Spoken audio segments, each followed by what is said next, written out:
Hi everyone, I'm your host JE, and this is going to be episode 6 of the live adaptation season 2 show called One Piece, which is on Netflix. And we're kicking off with Drum Island. Man, this is a massive arc.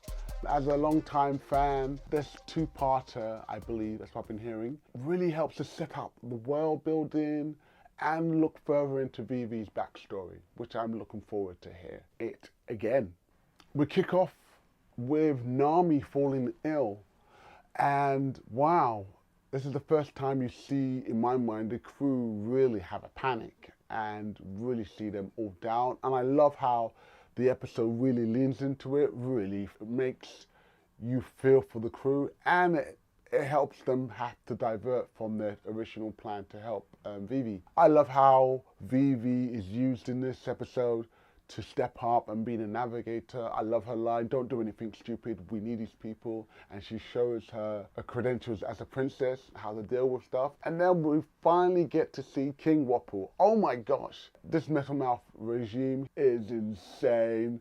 Costume is so fantastically over the top, but somehow quite functional. I love the blending of the cartoon and whimsical with this live adaptation. It's so cool, I love it.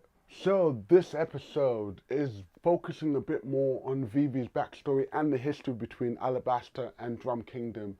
And I love the flashbacks of just her as a kid and what she was. And we got a little bit more about Ingram, which I think is going to be used much more as the episodes go on. Definitely feel the sacrifice a bit more now. I just wish they had done the work before. Also, when we look at the world government, love the reveal of the world government. Wow, if you know, you know. Oh man, there's so much in just the scenes. I was trying to figure out which country was there, which country wasn't. And then Smoker. The comics focus predominantly on the Straw Hat Pirates, so I love seeing Smoker and them going about and being detective, reminding me a tiny bit of True Detective, just like who did it, what's going on, was it these guys? But it was quite nice. And then I've got to say it, oh my gosh, the set, they built a town. I remember the first shot of when they're sailing into Drum Kingdom was beautiful. It made it feel so cool with the little Mary sailing across, but they built a town. You can show they love and really appreciate the source material, but you also know this town's gonna get wrecked. So really super cool. For me, we have to talk a little bit about the costumes and a bit of fan service. Dalton, the guy who has like a shovel, spade, sword, who's captain for Wapol the King, he looks bombastically sick. He looks so real, but not real. It's so believable. Definitely the fan service in regards to Sanji and Luffy shirtless was, yeah, I was like, oh, okay, we're going there. But it was cool. It was definitely to let them know, one, in regards to the comics, they're both chiseled and both up for having a bit of fun. And then I love the little tease about Chopper, and Luffy shouts out, "What the hell is that?" Perfect.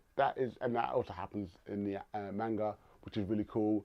And then Dr. Curia, I love her reveal, love her outfit. I didn't think it would work, but it does work, her way she looks, and just that witchy vibe that she's gonna present, which is so cool. And I loved her energy right at the beginning with her and Nami, and she's like, "You're not going nowhere." And even just that whole climb to get up there, I thought they really did well. And I remember this all happens in the manga, so it was just nice to see them paying homage and finding a way to make it work. So it's really cool.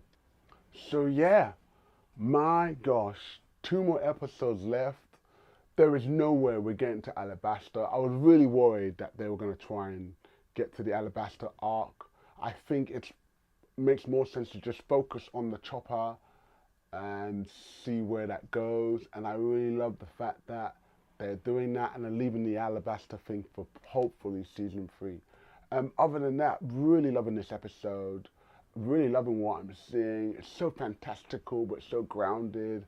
Really feels great. And just loving the little bits and moments with Sanji and, not Sanji, with Usopp and Zoro, and just seeing the little things that need to happen for the story and the crew to grow and for you to fall in love with them. Just want to say peace out And I want to say thank you so much. And remember, if you can dream, you can be.